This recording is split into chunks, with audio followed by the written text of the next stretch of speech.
Entonces, sabemos más o menos cómo funciona o cómo está organizado el sistema de distribución de competencias del federalismo, y aunque pueda haber problemas, sabemos cómo a veces cómo resolver esos problemas de competencia, y sabemos que las provincias mm, cumplen un rol muy importante en la Argentina.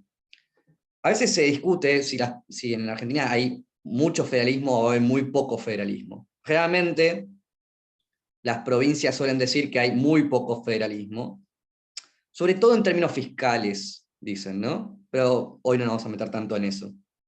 Básicamente todos los recursos están concentrados o algo así. Pero en términos normativos o legales, las provincias son realmente poderosas en Argentina. Las provincias se encargan de un montón de aspectos de nuestra vida cotidiana. Las escuelas, la salud, dos cosas importantísimas que se demostraron aún más importantes en el último tiempo. Pero todo lo que hace a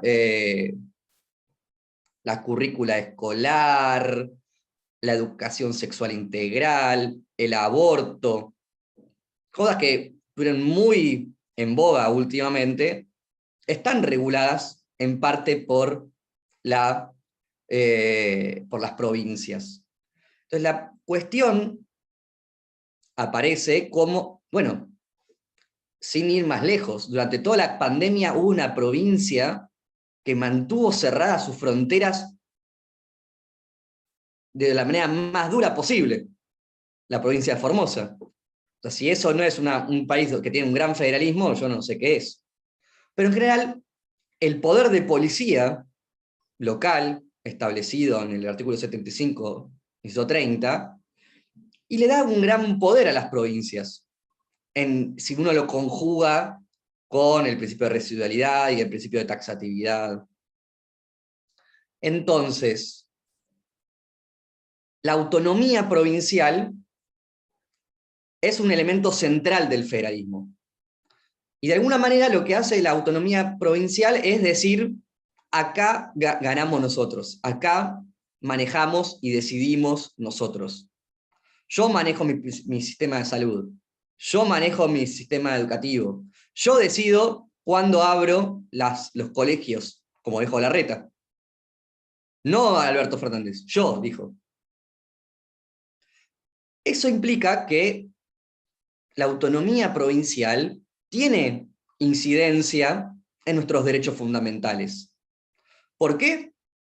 Porque si pensamos en la autonomía provincial como un ancho de espada, que le gana a todas las otras cartas, y dice, acá gobernamos nosotros, hola perro de Lara, eso implica que nuestros derechos no solamente están protegidos a nivel nacional, sino que también están protegidos desigualmente por las constituciones provinciales y los gobiernos provinciales. ¿Se entiende esto? De vuelta. Nosotros tenemos la protección homogénea de la Constitución Nacional y del Gobierno Nacional. Sin embargo, las provincias también protegen o violan derechos. Y eso, al estar protegido constitucionalmente por la autonomía provincial, hace que haya desigualdad en el goce de derechos fundamentales. Que si vos estás en una determinada provincia, puedas acceder a educación sexual integral de calidad, que tal vez si vivís en otra provincia, no tengas la misma suerte. Que la ley de violencia contra las mujeres de una provincia sea mucho más robusta que la de la provincia de al lado. Y vos, como ciudadano, te ves con más suerte o con menos suerte, o con más protección de derechos o menor protección de derechos, por el hecho arbitrario de nacer o de vivir en una provincia determinada. O para ir con otro tema, hay provincias que van a tener sistemas de juicios por jurados, con lo bueno o lo malo que puede significar eso. mientras que otras provincias tienen juicios penales con jueces técnicos, con lo bueno y con lo malo que significa eso. Entonces, vos como imputado tenés dos sistemas totalmente diferentes y estás al arbitrio de dos sistemas penales totalmente diferentes. Eso provoca desigualdad, y una desigualdad que podría ser considerada injusta, arbitraria, o no basada en términos funcionales, o no basada en términos de mérito o de idoneidad, que se acuerdan, eran los términos en los cuales distinguíamos una distinción arbitraria y por lo tanto discriminatoria de una sensata o razonable. Entonces, la autonomía provincial y el federalismo lo que hace es que haya diferente goce de derechos de acuerdo a la provincia donde uno nace o donde uno vive. Entonces, vamos a ver que esto puede ser justificado, claramente. ¿Por qué? Por la idea de defender una idiosincrasia local, por la idea de defender una tradición local. No, acá nosotros concebimos a los derechos de esta manera. Y no queremos, como nos dijo Lara, que nos vengan a imponer una visión de los derechos. No queremos que nos homogeneicen. Y un poco esto está expresado en el fallo Castillo. Pero antes de ir al fallo Castillo, quiero remarcar. Imagínense que ustedes tienen la ley de violencia contra las mujeres es muy paradigmática. ¿Por qué? Porque hay 24 leyes diferentes de protección contra la violencia familiar, que lo que hace es proteger la integridad física, el derecho a la integridad física de las mujeres, ¿no? Y la autonomía provincial implica que, primero, cada provincia le va a dedicar un presupuesto diferente a la materia, cada provincia le va a dedicar recursos humanos diferentes, cada una va a definir violencia de manera más amplia o de manera más restringida. Cada provincia va a dar mayores facilidades procesales para la denuncia de esos casos, o la va a hacer más difícil.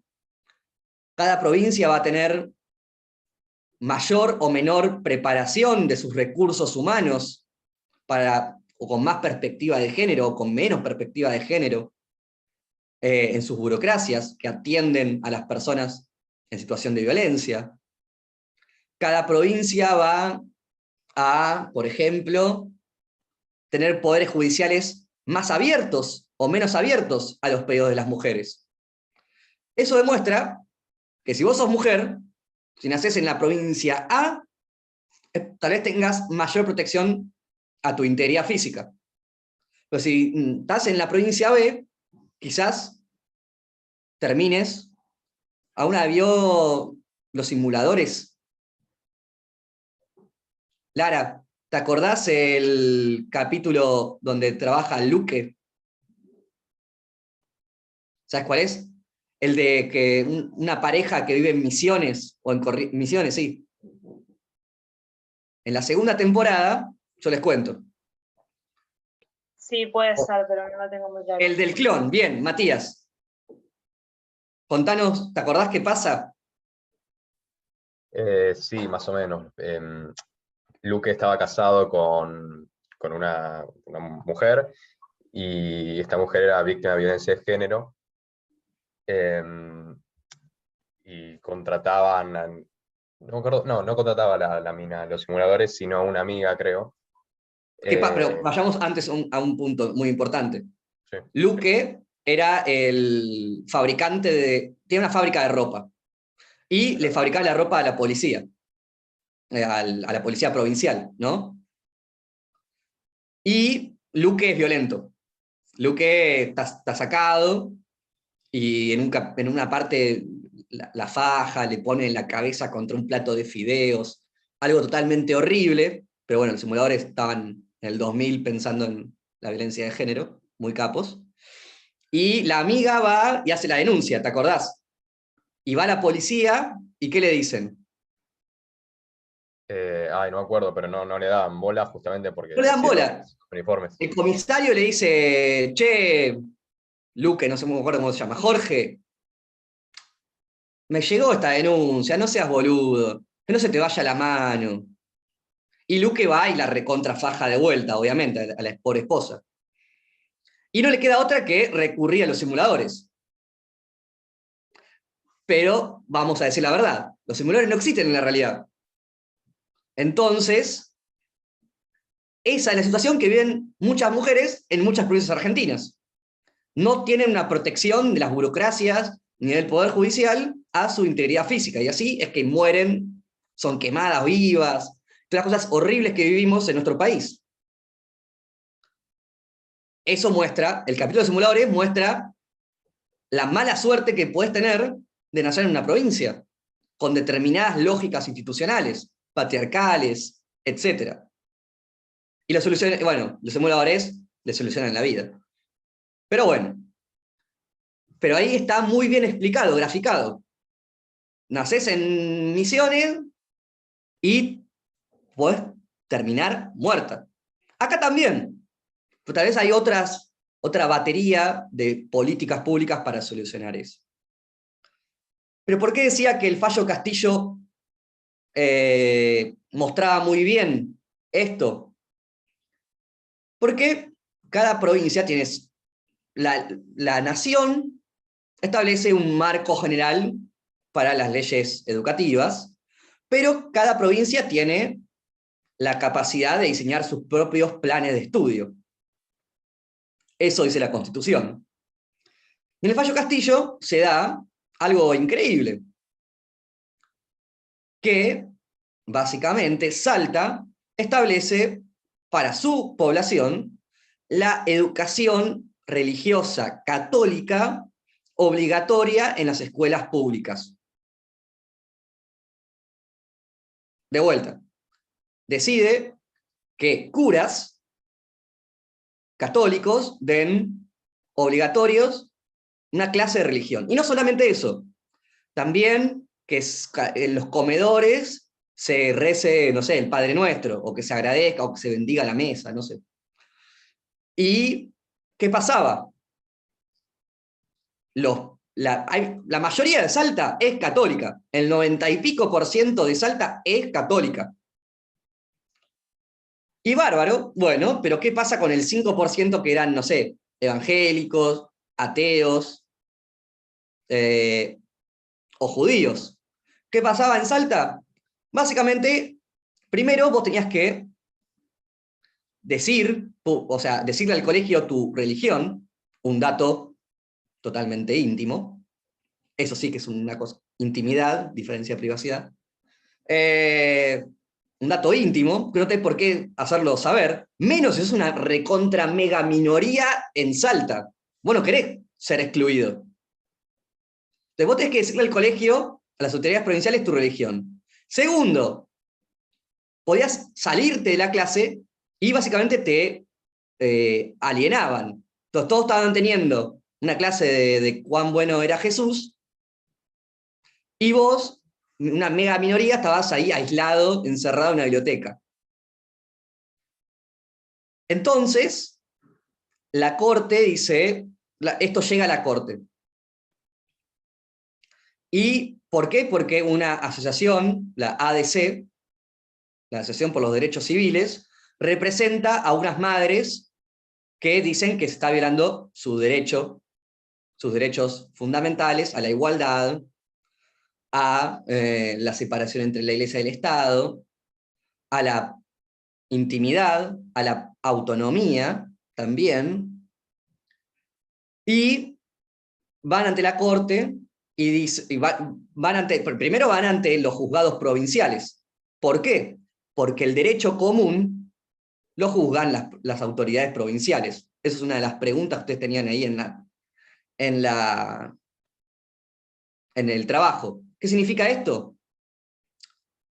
El federalismo no solamente está protegido a través de la autonomía provincial, sino también a través de los poderes judiciales provinciales. los poderes judiciales provinciales, que son elegidos por las propias provincias, son los lugares a donde tramitan las causas ordinarias. Es decir, las provincias, las autoridades provinciales, tienen la capacidad y la función de interpretar los códigos de fondo. Los códigos de fondo son dictados por la nación, pero son interpretados por las provincias, primero. Y segundo, también son los que juzgan sus propias leyes. Eso vamos a hablar también en la clase de Poder Judicial. Entonces, otra salvaguarda que tiene el federalismo argentino es que primero vos tenés que ir por el lado provincial, a tratar de impugnar las leyes que puedan considerarse violatorias de tus derechos. Entonces van a los juzgados salteños, ¿y qué les dicen en Salta?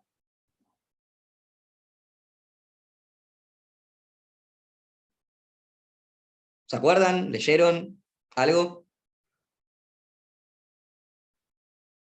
Básicamente les dicen, no, nuestra Constitución establece el derecho de los padres de darle educación religiosa a sus hijos.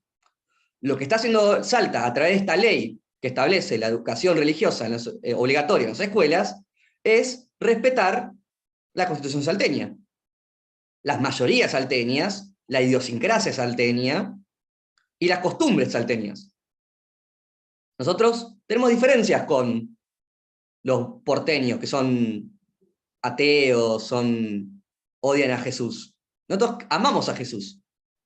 Por lo tanto, y como la Constitución nos posibilita defender nuestra idiosincrasia y hacer nuestros planes de estudios de acuerdo a nuestras costumbres, esta ley es totalmente constitucional. Eso le dicen en las dos instancias en Salta. Pero llega a la Corte. Y la Corte dice, bueno, muy bien, todo muy bien con el federalismo, pero la Constitución Nacional es el punto de partida. Por sobre, ustedes pueden legislar. Cualquier legislación que sea contraria a la Constitución Nacional es una legislación inconstitucional. ¿Y qué significa esto? Que la Corte, o que la jurisprudencia de la Corte, es obligatoria para las provincias. Entonces, la interpretación que hace la Corte sobre la autonomía va a ser obligatoria para las provincias.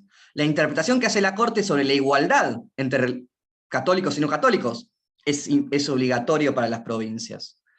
La interpretación que hace la Corte de la intimidad, de no divulgar datos de la intimidad, también es obligatoria para las provincias. Los estándares que fija la Corte son obligatorios para las provincias. Entonces, volviendo al caso nuestro, los estándares de derechos humanos ligados a la libertad de expresión son obligatorios para las provincias. En este caso, para Jujuy. No es que el Poder Judicial provincial puede decir, no, la real malicia no nos gusta a nosotros tenemos otro tipo de reglas. No, la Corte dice, el fallo patitó, los casos de libertad de expresión de la Corte Interamericana son todos obligatorios para Jujuy, y tienen que respetar, los poderes judiciales provinciales tienen que respetar el test tripartito, la no censura, tienen que respetar la doctrina de la real malicia, etcétera. Campillay, bla, bla, bla, bla. Pero lo importante del fallo Castillo no es solamente el voto de mayoría, donde se declara inconstitucional la ley provincial, sino también el voto en disidencia de Rosati. ¿Por qué? Porque Rosati ahí establece una nueva doctrina, minoritaria en ese momento, pero ahora está vuelto más mayoritaria, en la cual dice que las provincias tienen un margen de apreciación provincial para determinar el alcance de los derechos para determinar qué derechos cómo los derechos deben ponderarse, y básicamente definir la protección de los derechos en su provincia. ¿Qué significa esto del margen de apreciación? Significa que las provincias a priori son las primeras que deben interpretar la Constitución, y que las autoridades provinciales, de acuerdo a su cultura, pueden decir, bueno, para mí la igualdad significa esto, para mí la autonomía significa lo otro, para mí el sistema educativo, el derecho a la educación, implica tal otra cosa, y que en caso de contradicción debe primar tal o cual aspecto del derecho. Y solamente cuando la aplicación y la interpretación que hacen las provincias, solamente cuando sea incompatible con el texto literal de la Constitución, es que esa decisión judicial o esa política pública provincial va a poder ser declarada inconstitucional. ¿Se entendió esto o lo tengo que profundizar? En el voto de mayoría, ¿qué nos dicen? La Corte Suprema es la intérprete de la Constitución. Por lo tanto, las provincias tienen que seguir la interpretación que hace la Corte, ¿no? Por eso dicen, la ley va en contra de la igualdad, la ley va en contra de la intimidad, de la privacidad, etcétera, etcétera, etcétera. Hay un sistema de adoctrinación, dice la Corte. Rosati dice, no, las primeras intérpretes de la Constitución son las provincias. Las provincias tienen ese margen de apreciación para interpretar los derechos en el marco de las competencias concurrentes y exclusivas. Y solamente cuando hagan una interpretación totalmente incompatible con el texto de la Constitución, es que la Corte va a poder actuar y va a poder declarar la inconstitucionalidad de las leyes. Entonces dice, como tenemos federalismo, tenemos que darle esa prerrogativa a las provincias. Entonces, si quieren hacer un sistema de educación religiosa, lo pueden hacer. Y si quieren hacer un sistema de ESI que no se amolda mucho a los estándares nacionales, lo pueden hacer. Y si quieren abrir las escuelas, como dijo Rosati en el fallo de Ciudad de Buenos Aires, lo pueden hacer. Está dentro de su margen de apreciación. Entonces, las provincias, eso implica un rol de la Corte mucho más deferente a las provincias, menos intervencionista, menos activista. Va a dejarle hacer a las provincias todo lo que quieran, salvo que hagan, no sé, censura previa, salvo que hagan esclavitud, cosas que están expresamente prohibidas en la Constitución. Sí, Gala. Sí, con esto me surge una duda. Vos estás diciendo que las provincias interpretan, son las primeras ¿Yo o Rosati? intérpretes. Bueno, Rosati. Las primeras intérpretes de la Constitución, pero también de los códigos de fondo. Sí, definitivamente. Porque acá pienso, por ejemplo, en el tema, no sé, de aborto, que para mí es como un tema más fuerte.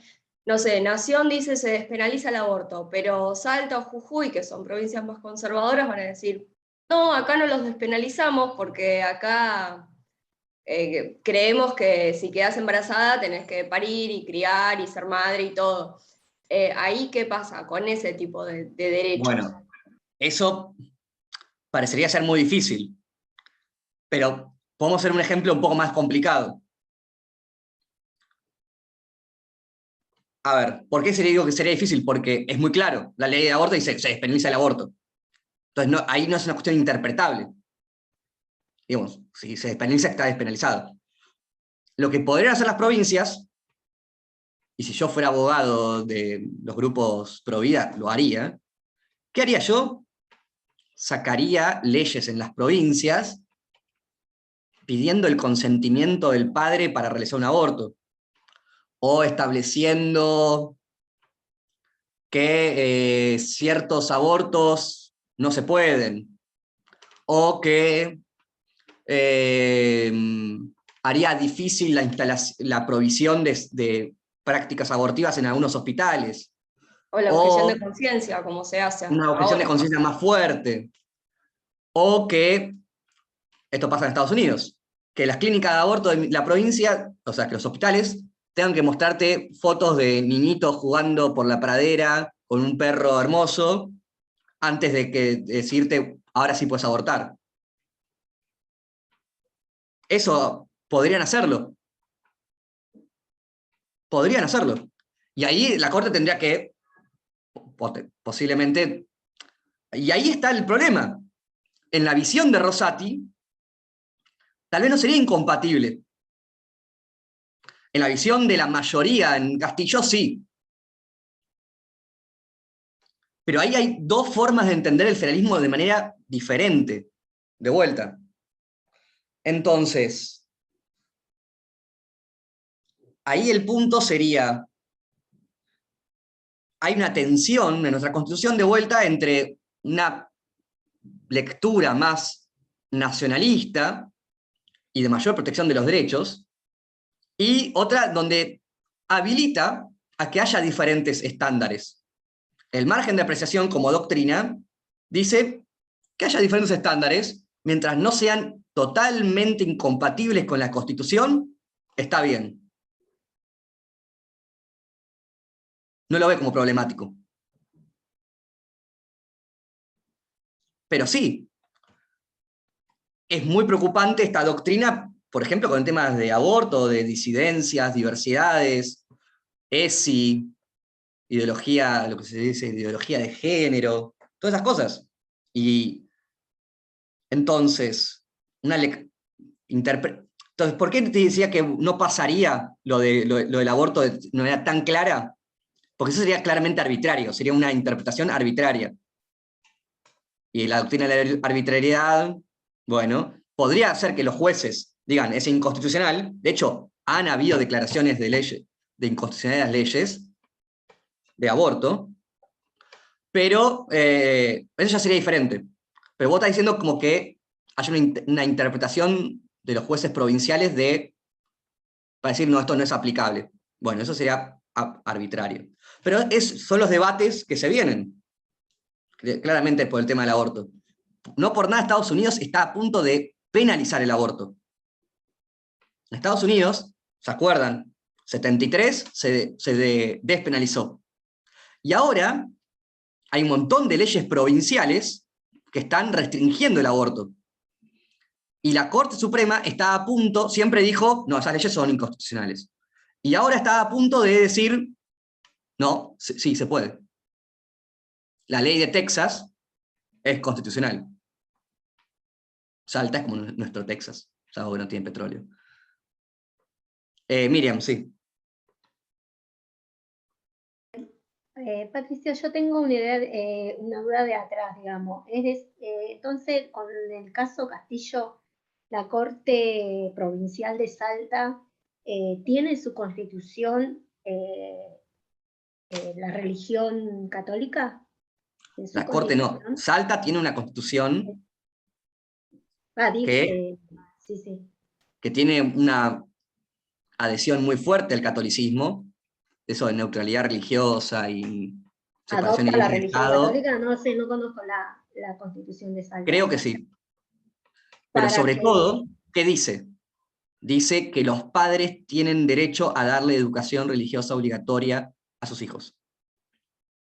Ok, porque en un principio la Corte Provincial pasó, digamos, esa Claro, dijo, instancia. bueno, eso es totalmente compatible, claro. Otra cosa, yo pensaba, como vos decís que tal vez ellos tienen esa autonomía, hablando de esa apreciación que tienen, yo pensaba, digo, no creo que sea lo mismo una religión, un dogma, que una costumbre. No sé si que puede ser que la costumbre se pueda desprender de una religión, pero no me parece que se obligue una religión en un aula cuando hay, ¿no?, toda esa desigualdad y discriminación. Yo en lo personal lo viví, porque soy del interior y me acuerdo cuando estaba en primer grado, lo hago chiquito, que sacaban a los chicos cuando se rezaban. Y Claro. me parecía ahora que soy grande, me parece un poco violento un nene supuesto. sacarlo. Por eso no me parece lo mismo que uno pueda enseñar en un aula que una costumbre, que puede ser, hay tantas costumbres, no es lo mismo. Por eso no es lo mismo, no sé. No, Y totalmente. pensando Y la desde Corte la dice eso. igualdad, como no sometimiento, yo obviamente estoy del lado de los votos de la mayoría, Sí. pero no me parece comparar una costumbre con una religión. Eso creo, por un lado, no sé. Bueno, el tema es la separación entre moral pública y moral privada. Siempre volvemos a eso. ¿En qué medida las preferencias mayoritarias pueden invadir el ámbito de la moral privada? Salta no cree mucho en el ámbito de la moral privada, evidentemente. No son muy liberales. Dice, no, bueno, nosotros somos católicos y hacemos la católica. Pero sí. Claro, en todo caso, dar clase de otras religiones, pero no sacar al nene y hacerlo sentir, no sé, un bicho de otro Bueno, gozo. lee el voto de la mayoría, habla justamente sobre eso. Así que sí. Sí, yo tal le cual. leí a ese voto. No leí el de Perfecto. Rosati. Y bueno, lee el de Rosati, a ver qué te parece después. Okay. Pero sí, está ahí el problema. Y la doctrina del margen de apreciación está creciendo paulatinamente y ha ganado varios fallos últimamente. Por eso Nico decía, es un tema de actualidad. Sí, es un tema de actualidad. Entonces, a veces comenzamos la clase diciendo, qué lindo el federalismo, protege a las minorías, protege a la participación ciudadana, protege al multiculturalismo. Y ahora vemos que el multiculturalismo, que no es eso en realidad, pero esa defensa de las costumbres o contra la homogeneización, bueno, ahora provoca algunas dudas en nosotros. Sí, nos gusta comer empanadas salteñas, o la jujeña, o el santiagueña, la que sea, pero no me toquen los derechos. Y hay galas, es así. Claro, sí, a mí también me gusta comer humita, pero humita es una cosa y nuestros derechos fundamentales son otros. Y ahí está el problema. Pareciera que si uno defiende muy robustamente el federalismo, tiene que aceptar la posibilidad y el hecho de que existan disparidades, de que Gala tenga diferentes protecciones de sus derechos que Miriam, que nació o que se crió en el interior. Yo no sé dónde vive Gala, pero asumo. Y uno tiene que aceptar eso, en defensa tal vez del autogobierno, o aceptar eso en defensa de las costumbres. Pero ahí se suma otra pregunta, que refleja muy bien el fallo Castillo. Que si asumamos por un segundo, que esto para mí no es así, pero asumamos por un segundo, Salta es una minoría, los salteños son una minoría, dentro de este mar cosmopolita, progre, laico, y ellos tienen derecho a regirse por sus propias instituciones y sus propias creencias. ¿Qué pasa con las minorías dentro de las minorías? Es decir, los ateos, los judíos, los evangélicos dentro de Salta. El federalismo da muy pocas respuestas a esto, porque el federalismo lo que hace es dotar de protecciones adicionales. ¿Por qué? Porque imaginemos si los salteños son una minoría. Todos tienen libertad de expresión, libertad de asociación, posibilidad de participar en el debate público. Hace un rato, al principio de la clase, dijeron para que las mayorías porteñas no nos dominen. No me acuerdo quién lo había dicho. Bueno, los salteños pueden participar. Dentro del Congreso tienen sus diputados, pero ahí me va a decir, bueno, son 5 diputados. No mueven el amperímetro de nada. Lo que hace el federalismo es darles una protección adicional, que es la autonomía provincial. La capacidad de decir, bueno, en este territorio ustedes gobiernan. Bueno, si nos gusta el federalismo, tenemos que aceptar esto.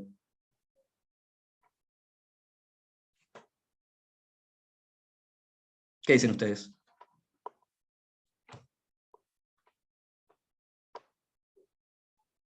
Quizás los unitarios no eran tan malos. No hay una tercera posición en el medio. Vos sos más peronista que Perón. La tercera posición. Más allá de eso, sí, porque, o sea, pues, obviamente un federalismo total promueve todos estos líos, ¿no? En lo que pueden ser los derechos y todo, pero el unitarismo también, no sé, a mí mucho no me convence. Entonces es como que realmente, o sea, fuera de todos los chistes de peronismo y todo eso, un punto intermedio en el cual sí haya cosas que se terminen garantizando a nivel nacional, pero también la autonomía provincial, es como mi opinión, ¿no? Porque es como que... Pero a vos te gusta la autonomía provincial cuando te beneficia. No te escuché, perdóname. A vos te gusta la autonomía provincial cuando te beneficia, cuando hacen cosas lindas, cuando hacen cosas que te gustan. Pero justamente la idea del federalismo es bancarnos cosas que no nos gustan. Si hay la tercera posición, vamos a ver, ahora podemos ir a eso. Pero tal vez la posición de la Corte, en la mayoría, sea una tercera posición. No dice, el Congreso Nacional va a decidir todo. Dice, las provincias no pueden hacer cualquier cosa, contraria a los estándares fijados por la Corte sobre los derechos humanos, sobre los derechos constitucionales. Entonces le dice, vos podés hacer tu propio plan de estudio, pero no puede violar la autonomía, no puede violar la intimidad, no puede violar la igualdad, etcétera, etcétera, etcétera. Pero digamos, una preocupación fuerte por los derechos en un país tan desigual como el nuestro, tiene que ser acompañado por una preocupación por el federalismo. O sea, yo me acuerdo hace 3 años, hay una jueza que no aplica el protocolo de acceso de FAL, el protocolo de FAL.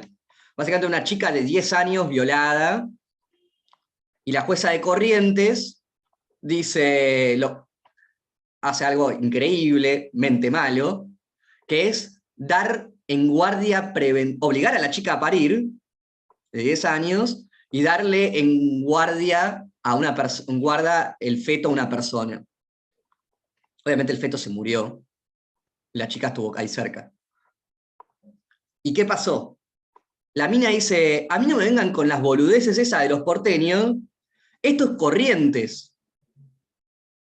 La boludez de los porteños sería lo que piensa Gala.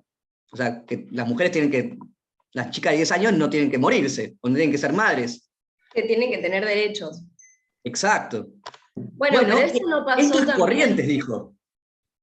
Perdón, ¿esto no pasó también cuando se debatía el aborto en la Cámara de Senadores en verano? Que hubo un senador que dijo, mis hijas no tuvieron ESI en el colegio y yo en casa tampoco se las di, porque van contra mis creencias. Claro. Pero así tus hijas las pueden abusar o se pueden enfermar o cualquier cosa y él no las educó. Porque Pareciera eso que es un delirio progre porteño. Sí. Hay una tensión ahí. No sé si irresoluble, pero hay una tensión. Hay un autor que dice, si te gusta la igualdad, mejor no tengas algo muy, muy federal. Porque el federalismo, en general, hace que haya diversidades. Después podemos decir, esas diferencias están dentro de un marco razonable o no. Bueno, ahí puede ser. Pero en un país tan desigual como el nuestro, con diferencias tan grandes, pareciera que el federalismo contribuye a las desigualdades. Sí, Lara, y después Florencia. Claro, pero quizá a lo que iba al principio, ¿no? Ponele, en el caso este de Castillo, que aparece que hay no sé si era una recomendación, ahora no recuerdo bien, creo que de la Comisión Interamericana, que decía que, o sea, tener un adoctrinamiento religioso no era algo deseable para ellos. Y, o sea, te lo está diciendo algo que tiene una jerarquía constitucional, o sea, a eso es a lo que voy, que tiene que haber cosas que se tienen que proteger a nivel nación, porque no te lo está diciendo una persona porque es reprogre, sino que te lo está diciendo un organismo internacional. O sea, que son todos reprogres. Sí, bueno, pero tiene jerarquía constitucional a nivel nación. Y o sea, también entiendo que es el lío de que en cada provincia... ¿Pero dónde nos metemos la soberanía popular? Esa es la pregunta. Hay un valor en que la nación diga algo, no porque lo dice Alberto Fernández, sino porque lo dice la mayoría de los argentinos. Y vivimos en un país, ¿no? O sea, la legitimidad, puedo decir, la legitimidad que tiene un organismo internacional. Eso es lo que le da preeminencia sobre las provincias. Pero yo te respondería, ¿qué? ¿La legitimidad de la soberanía popular de la Argentina no es suficiente para decir, por ejemplo, que aborto sí, o educación sexual sí, o separación de iglesia y Estado sí? Pero también es la voluntad que puso a los constituyentes que votaron la jerarquía constitucional de los tratados. No, pero los dos pareciera que a nivel nacional se dice algo bastante parecido que a nivel internacional. El problema es el nivel local, provincial. Sí, Florencia. Justo iba a preguntar algo sobre el estilo, que me quedé pensando en justamente todo el tema de Salta, o sea, como que se rompería un poco el federalismo con el tema de los tratados internacionales. Como que el tratado internacional le da una puerta amplia al Estado federal, al Estado nacional, justamente, para meterse en los temas provinciales. Y siguiendo esta línea, lo que dijo Lara, justamente, el Estado-nación se puede meter en la decisión de Salta al decir colegios religiosos, públicos, y los que no coincidan afuera, porque están violando la libertad de culto, justamente que está establecida en la Convención Interamericana. Entonces, hay dos cosas. La primera apreciación, sí, el derecho internacional ahí viene a aumentar la capacidad del Estado Nacional de evitar caer en responsabilidad internacional. Pero la Constitución misma también, porque fíjate que Castillo no se decide en base a algún principio, una recomendación internacional, se decide en base a la Constitución Nacional y a los derechos constitucionales. Y entonces ahí está de vuelta las dos formas de interpretar la Constitución. Una más centralista, diciendo, las provincias pueden organizarse siempre que cumplan con estos estándares que están establecidos en la Constitución, de una manera robusta. Esa es la posición de la mayoría de la Corte, que es una posición centralista. Y la de Rosati, que dice, no, las provincias pueden hacer lo que quieran, siempre que no violen expresamente el texto de la Constitución. Que ya es otra cosa. Eso significa que, en principio, gozan de inmunidad. Y están esas dos interpretaciones, en tensión. Es posible, y es un poco la tesis de Dulitsky, que la apertura al derecho internacional le da más poder aún al gobierno nacional. Ahora vamos a ir a eso. Igual... sí, vamos. Sí, Florencia, ¿qué querés decir? No, es súper cortito, que justamente con esto que decís vos de que tiene que violar específicamente el texto constitucional, en el 75, inciso 22, incluye la Convención Americana sobre Derechos Humanos, entonces no estaría violando directamente el texto constitucional. Sí, o sea, obviamente, como decíamos. Pero a ver, este es el problema de la interpretación del derecho. ¿El derecho es solamente el texto o también la interpretación que hacen las autoridades de ello? Porque de vuelta, vos podés decir, bueno, ¿qué es la autonomía? Y lees el artículo 19 y decís, bueno, afectar a terceros, la moral pública y el orden. Ahora, ¿quién es el que hace la interpretación del artículo 19? ¿Es la Corte Suprema? En el fallo Castillo dice, en el voto mayoritario dice, sí, la jurisprudencia de la Corte es obligatoria. Pero, si vos vas, si eso no fuera así, es decir, si adoptás la posición de Rosati, dice, no, las provincias tienen la capacidad de hacer su propia interpretación del artículo 19. Por decirte una boludez. Y lo mismo pasa con los tratados internacionales. ¿Qué son los tratados internacionales? ¿El texto del tratado? Bueno, es bastante menos ambicioso de lo que hace la interpretación que hace la Corte Interamericana y la Comisión Interamericana. De vuelta, no es lo mismo ir en contra del texto que la interpretación. ¿Se entiende el punto? Agustina. Sí, sí, sí. A mí me quedó medio como rondando en la cabeza lo que habías dicho, bueno, lo que dijiste recién también, de que las provincias o los jueces de las provincias básicamente pueden interpretar y moldear los códigos de fondo como quieran. No, como Pa- quieran, no. Bueno, no como quieran, siempre y cuando, bueno, no sea expresamente contrario a lo que dice la Constitución, ¿no? Pero a ver si se O, no, puede, en este caso el código. bueno, al código. Sí. Pero a ver o sea, si se trabaja bien y se tergiversa bien lo que dicen, básicamente es como que pueden no darle bola a ese código, digamos, y hacer lo que quieren. Y medio que es como que el código nacional no está teniendo mucha, bueno, bola o mucha jerarquía, digamos. Entonces, ¿para qué se quiere la autonomía de las provincias? O sea, ¿cuál es el objetivo principal porque por el que tenemos la forma republicana de gobierno? Bueno, de que se llegó como a ese punto medio entre unitarios, federales y todo eso. Pero hoy en día, ¿qué protege la autonomía provincial? O sea, ¿protege a las minorías? ¿A quién protege? ¿Qué se busca? Es una muy buena pregunta. Y bueno, el derecho es un campo. Esto es como filosofía del derecho, nada que ver. Pierre Bourdieu, tal vez lo vieron en algún momento en CDC, dice que el derecho es un campo que está en disputa.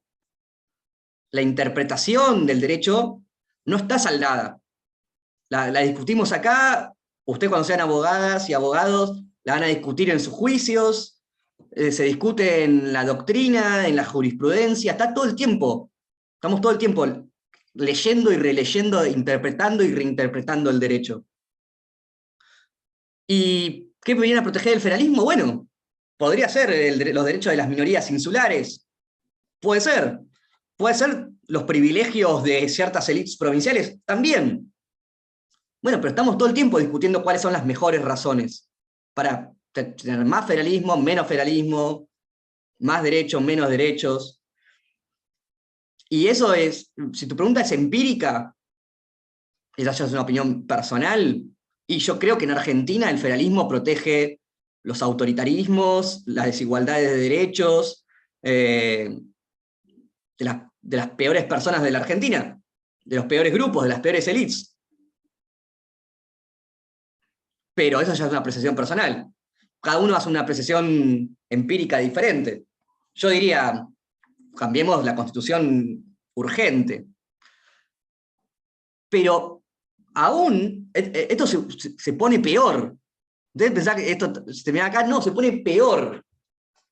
Porque además de tener conflicto con la igualdad, el federalismo, también tiene conflictos con la democracia. Y ahí tienen la parte del artículo 5 de la Constitución. ¿Qué dice el artículo 5 de la Constitución? Que las provincias, le digo con el 6, ¿no? Las provincias tienen autonomía para sancionar sus propias constituciones, tener su propio gobierno, siempre que protejan el principio republicano de gobierno, ¿no? Y que en el caso de que se viole, el Estado Nacional tiene la atribución de restablecerlo. Eso dice en el artículo 5 y el 6. Entonces, ¿cómo se interpretó esto? ¿Qué significaba el sistema republicano? ¿Quién tenía la obligación de protegerlo? Históricamente, se pensaba esto como una cuestión política no justiciable reservada a las provincias. ¿Qué significa que una provincia respete el principio republicano de gobierno? Lo deciden las mismas provincias. Que se peleen ellos, que se maten ellos, y si no sabemos si hubo fraude o no, o si el que ganó, ganó a través de fraude, lo determinarán las autoridades provinciales. El colegio electoral, el juzgado electoral de cada una de las provincias. Entonces, ¿qué puede hacer el gobierno nacional? Solamente intervenir federalmente una provincia cuando considere que ahí se está violando los principios republicanos de gobierno. ¿Qué hablamos cuando hablamos del principio republicano? Bueno, hay muchas visiones de qué implica el principio republicano. Pero podría ser, no sé, la periodicidad de mandatos, el sufragio popular, la transparencia, la división de poderes. Podríamos pensarlo tentativamente de esa manera. Entonces, históricamente, la Corte decía, yo no me voy a meter en un problema provincial. ¿Quién es el gobernador? Bueno, que lo decían ellos. Si ganó de manera fraudulenta o no, que lo decidan las autoridades judiciales de la provincia. Si establece la Constitución una reelección indefinida, que lo decidan ellos. Si tienen un sistema electoral que le da más o menos lugar a las minorías, que lo decían ellos. Eso, la Corte decía, es una cuestión política no justiciable, reservado a las autoridades provinciales. Sin embargo, con el paso del tiempo, y con la llegada de la democracia, sobre todo, la Corte fue dejando de lado esta visión de la cuestión política no justiciable, y la Corte empezó a meterse en temas que antes consideraba eminentemente políticos. Y así fue que llegaron a la decisión del 2013 de Santiago del Estero. ¿Qué pasaba en Santiago del Estero? Una muestra hermosa de federalismo y de democracia. Santiago del Estero, al igual que otras provincias, son, y esto no es que lo digo yo, sino como que hay mucha bibliografía al respecto, como regímenes autoritarios subnacionales. Básicamente, ¿qué implica esto?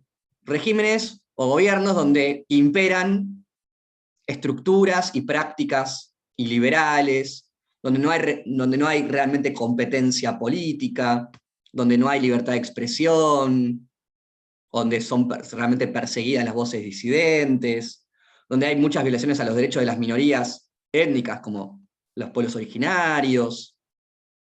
Y particularmente Santiago del Estero había estado gobernada desde el 73, después vino la dictadura, y después el retorno a la democracia hasta el 2002, por una misma familia, los Juárez, que tenían una red como de persecución, clientelismo, nefasto. Y Kirchner hace una intervención federal, que fue la última intervención federal que hubo. Y hace la intervención federal, y después de eso, que es el fallo Zavalía, pero hoy no nos vamos a meter tanto, cambian la Constitución y establecen algo muy básico: no hay reelección indefinida. Básicamente se habilita una reelección, ¿no? Como en nuestra Constitución. Y el beneficiario de esa intervención federal fue un tal Zamora, que la esposa es también senadora, son gente muy importante en Argentina. Y Zamora, bueno, se presenta, gana la elección, tiene el primer mandato. Y gana la segunda elección, tiene el segundo mandato. Y después llega la tercera y dice, yo no me quiero ir. Entonces dice, la Constitución de Santiago del Estero es inconstitucional. ¿Por qué? Porque me impide presentarme nuevamente. Viola mi derecho político. Y además, vieron que dice, hay una cláusula transitoria que decía, el primer mandato del gobernador se computa como un mandato. Entonces, cuando hablemos de reelección, ese mandato ya va a contar. Y básicamente va ante la justicia provincial y dice, déjame presentarme de vuelta. Y la justicia provincial, que es recontra independiente, le dice, obvio, la Constitución es clara, te permite reelegirte. Y eso llega a la Corte Suprema. Y básicamente la Corte Suprema dice, esto viola el principio republicano de gobierno. Las provincias tienen autonomía. Sí, tienen autonomía. Pero juraron respetar el principio republicano de gobierno. ¿Qué más republicano que respetar la propia Constitución? Respetar el poder constituyente. Segunda clase. Por eso todo se conecta con todo. Segunda clase, dijeron, vieron la clase de Nico, de poder constituyente, y dijeron, bueno, el poder constituyente es superior a los poderes constituidos.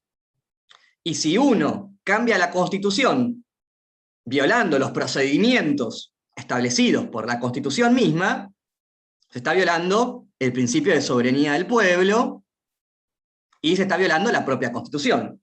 Por lo tanto, eso implica que lo que hizo la interpretación que hace el tribunal santiagueño posibilitando la reelección o la nueva presentación de Zamora es violatoria de su propia Constitución provincial.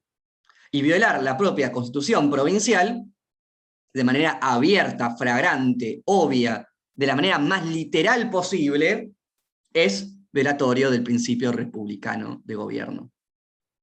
Y por lo tanto, le impiden presentarse a Zamora. ¿Zamora qué hace? Pone a su querida esposa, y gana, obviamente, y ahora volvió Zamora, así que es el que hizo el estadio donde juega Argentina ahora, que parece hecho en Qatar. Bueno. Y la Corte pone un freno. Pone un freno, pero la idea ¿cuál es? Que lo que tiene que hacer la provincia tiene que ser abiertamente incompatible con la propia Constitución. Pero vemos que hay otros fallos en Río Negro, en Santa Cruz y en La Rioja, donde pasa algo similar, donde se argumenta que lo que están haciendo las autoridades provinciales es violar el principio republicano de gobierno. Y hay una segunda interpretación de qué implica el principio republicano. Eso pasa en el caso de La Rioja. ¿Vieron qué pasa ahí? ¿Lo pudieron ver? ¿Pudieron leer algo? Puede ser que sea, no estoy segura porque no noté si era de ese fallo exactamente y no lo recuerdo ahora, pero lo del estándar de Estado de Derecho y el estándar democrático. Sí. Ajá. A ver, veamos qué significa eso. Quiero leerles lo que dice, es increíble. ¿Qué pasó? El gobernador de La Rioja leyó el fallo Santiago del Estero, que ustedes no lo leyeron, lo leyó y dijo, bueno, no puedo pedirle a mi poder judicial que me diga que yo puedo presentarme. ¿Por qué? Porque eso ya se lo bochó la Corte Suprema. Entonces, ¿qué voy a hacer? Voy a aprovechar que tengo una cláusula en mi Constitución que me permite reformarla más fácilmente. ¿Qué dice? Básicamente que posibilita la enmienda constitucional de la Constitución. Dice, la Cámara de Diputados podrá sancionar con el voto de los 2/3 de sus miembros una enmienda a esta Constitución. que solamente lo puede hacer en 3 artículos, que tiene que ser ratificada por una consulta popular que tendrá lugar en oportunidad de la primera elección general que se realice. Esta enmienda no podrá llevarse a cabo sino con intervalo de 2 años. Y además establece otra cosa. O sea, primero dice, se puede reformar la Constitución, lo pueden hacer los diputados, y esa decisión lo tiene que estar ratificada por la consulta popular, ¿no? Pero ahí dice otra cosa, que se los quiero leer.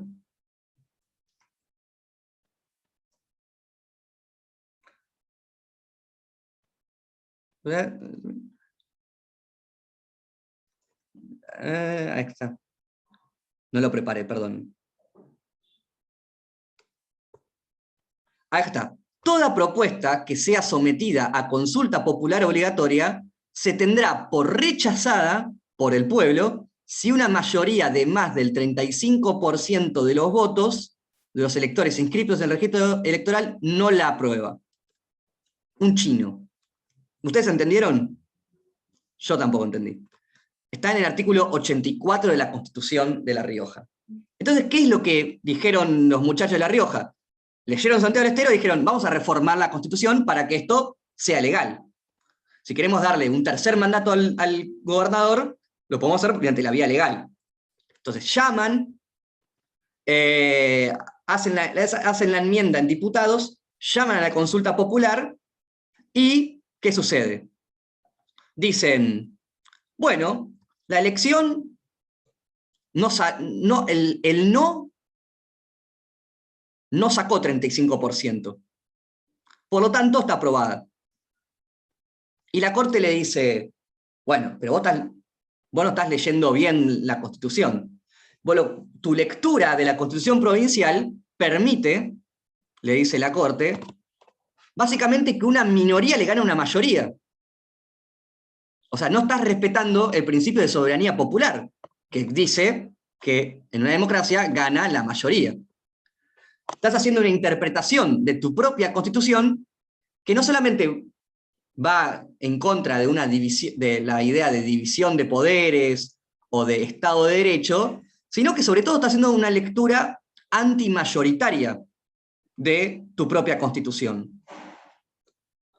Entonces, acá hay como 2 puntos diferentes. En Santiago del Estero, lo que la Corte pedía era que sea obvio que vos estás violando tu Constitución. O sea, no haya otra interpretación posible.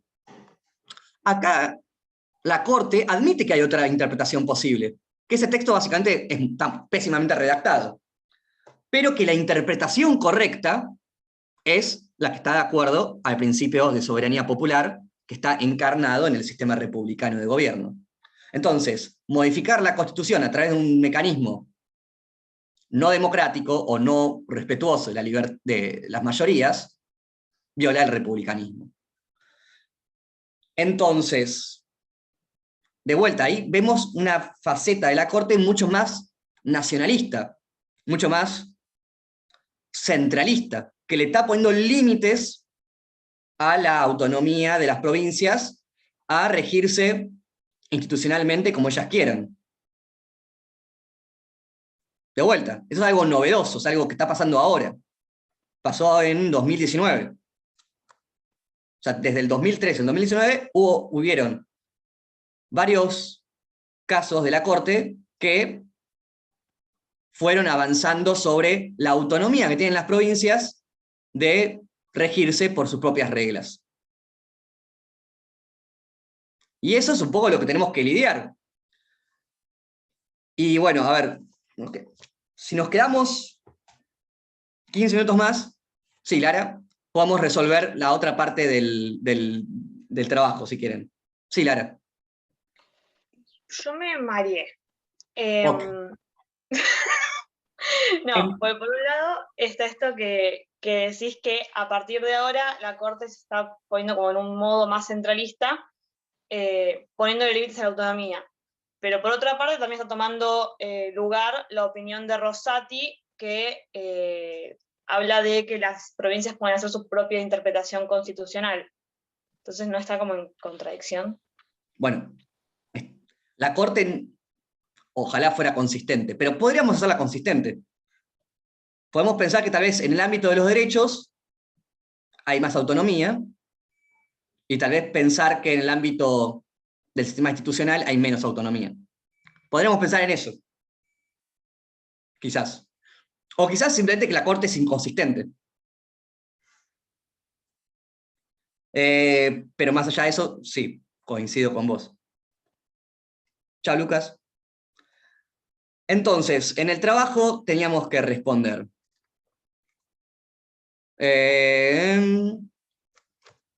Lo del margen de apreciación lo estuvimos discutiendo.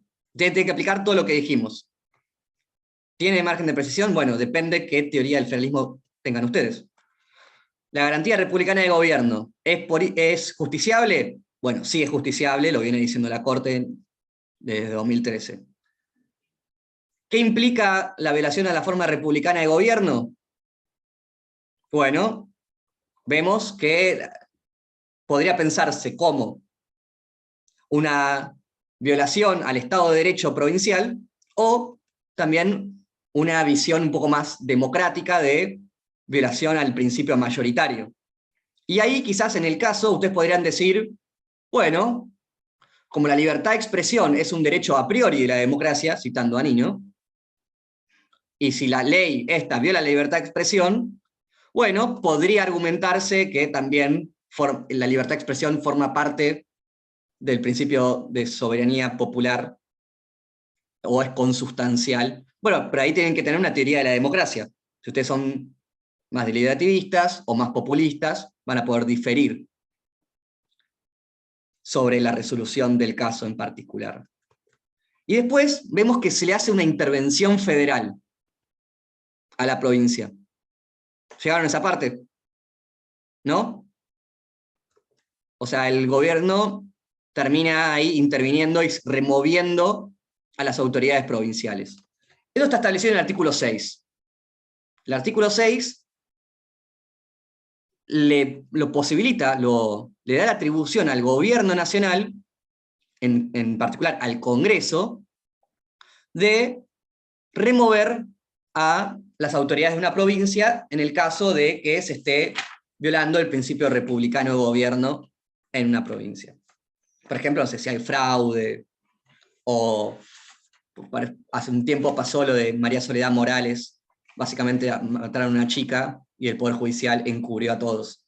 Entonces el Gobierno Nacional fue y destituyó a todos los jueces, y promovió ahí como una regeneración, una purificación del sistema judicial de Catamarca. Entonces, ¿qué significa esto de la intervención federal? Implica la remoción de las autoridades. Lo tiene que hacer el Congreso. Y si el Congreso está en receso, lo puede hacer el presidente, pero tiene que llamar automáticamente a sesiones extraordinarias. Entonces, también lo puede hacer a pedido de las provincias, cuando haya una invasión, o también puede hacer el propio gobierno nacional cuando estamos en guerra. Entonces, la intervención federal puede ser hecha por el gobierno nacional o a pedido de provincias también. ¿Y cómo tiene que hacerse? Vemos que lo que tiene que hacerse es, primero, el Congreso tiene que determinar el alcance de la intervención. ¿A qué poderes tiene que intervenir? Pueden intervenir a todos, a algunos, dependiendo de la circunstancia que se esté dando en esa provincia. Y eso, y la razón por la cual el gobierno nacional interviene, es no justiciable. El Poder Judicial no puede ponerse a discutir si está bien intervenir o no. No puede. Eso lo decía el Congreso. Lo que sí puede analizar es que, por ejemplo, que el tiempo de la intervención no sea ilimitado. Es decir, que el plazo de la intervención tiene que ser de alguna manera, fijo o establecido. 180 días renovables, pero no puede ser de por vida, porque eso estaría violando la autonomía provincial. También el Congreso puede fijarle un mandato al interventor, qué es lo que puede hacer y qué es lo que no puede hacer. Entonces, ¿puede reformar la Constitución el interventor o puede llamar a una convención constituyente? Bueno, dependiendo si el Congreso se lo permitió. Si el Congreso no se lo permite y el interventor lo hace igual, que es lo que pasa en el fallo Zavalía, bueno, la Corte puede declarar la inconstitucionalidad de ese acto, del llamado a elecciones, en el caso de que no esté posibilitado. Entonces, el punto es, y bueno, y el interventor es designado por el presidente. Entonces, en el caso que teníamos para analizar, claramente la Corte no podía analizar los méritos, o las razones por las cuales el Congreso declaraba la intervención federal, establece que el plazo de la intervención tiene que ser determinado, no puede ser ilimitado. El Congreso puede destituir a todas las autoridades provinciales, de acuerdo a su leal saber y entender, y el Congreso no puede fijar el nombre del interventor. ¿Por qué? Porque eso lo decide el presidente. Lo que sí puede hacer el Poder Judicial es analizar si el interventor se extendió, se excedió de sus propias atribuciones. Sí, Lara. Perdón, re intensa estoy hoy. Yo tengo dos preguntas en las dos últimas consignas. Voy a poner, yo en la de destituir a todas las autoridades, puse que en principio no, por esto que habían puesto de que los funcionarios del Poder Judicial deben ser puestos en comisión, y que una vez ahí el interventor podría destituirlos. No sé si lo entendí mal directamente. No, está bien, eso es casi lo mismo, básicamente. Okay.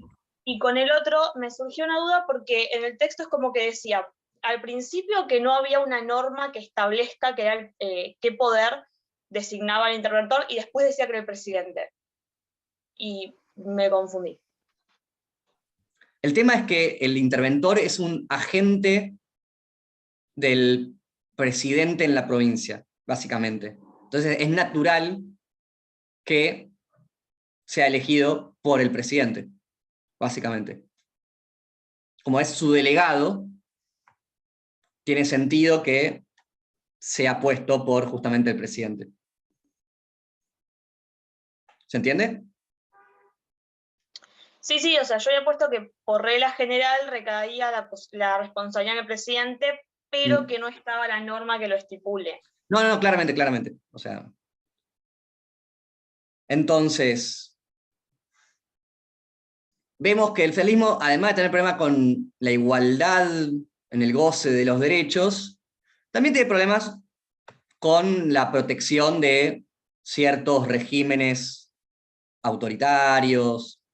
No sé, últimamente se puso muy de moda Infran, que tuvo ahí una cuarentena delirante en la provincia, o sea, unos centros de detención medio complicados, que está ahí hace 30 años.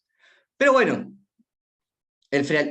vos, Lara, me preguntabas, ¿hay una tercera posición? Vos podrías hacer una interpretación de la Constitución que diga: las leyes federales de orden público, como la del aborto, la educación sexual integral y bla, bla, bla, pueden funcionar como un piso mínimo, sobre las cuales las provincias pueden ir más allá, pero no pueden ir por debajo. Eso, por ejemplo, es lo que diría una persona como, sí, muy progresista. Pero de vuelta, eso sería como, bueno, un federalismo de pisos mínimos, donde el Estado Nacional pone el punto de partida y las provincias pueden ir solamente por arriba. Pero esto tiene un millón de problemas. teóricos y prácticos. Práctico porque viene un salteño y se corta las venas. Primero, eso no es federalismo. Eso es unitarismo, llamalo como quiera, pero es unitarismo. Pero segundo, y volviendo a Waldron,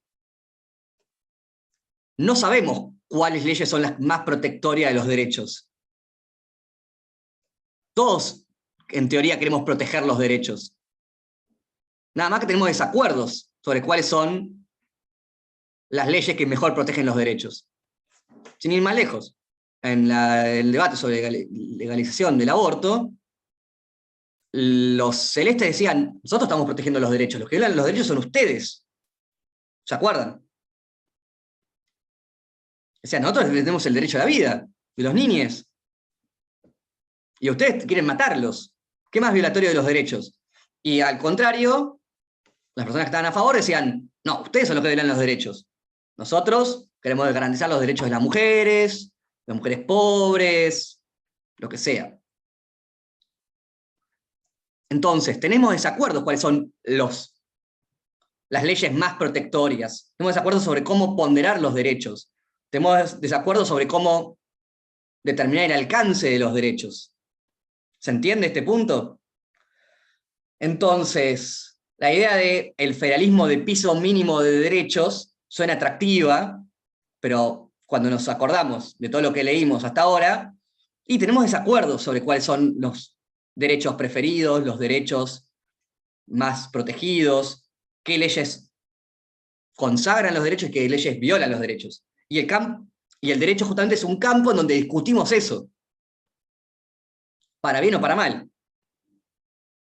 Entonces, no queda otra que seguir movilizándose, discutiendo, convenciendo gente sobre cuál es la interpretación correcta de nuestra Constitución. Y eso se da en los tribunales, se da en la calle, se da en el Congreso y se da en la academia. Y cada uno ahí cumple el rol como operador jurídico, sea en el Poder Judicial, sea en el Congreso como asesor, sea en una ONG como la ADC que va y litiga contra Salta, o en la academia, los profesores discutiendo sobre cuál es la interpretación correcta de nuestro federalismo. No queda otra. Así como no queda otra para todos los derechos que vimos. ¿Cuál es la interpretación correcta del artículo 19? La que logremos nosotros como comunidad. ¿Cuál es la interpretación correcta del artículo 16? La que nosotros logremos como comunidad. ¿Cuál es la interpretación correcta del artículo 75, 18, 22? La que nosotros logremos como comunidad. Y nosotros vamos a tener que salir de acá, de la facultad, a defender nuestras ideas sobre qué es el derecho, qué es la Constitución, qué es la democracia, y las únicas armas que tenemos no es algo que decidió la Corte, porque nada está petrificado, sino nuestras herramientas teóricas, jurisprudenciales. Por eso nosotros acá termina la clase,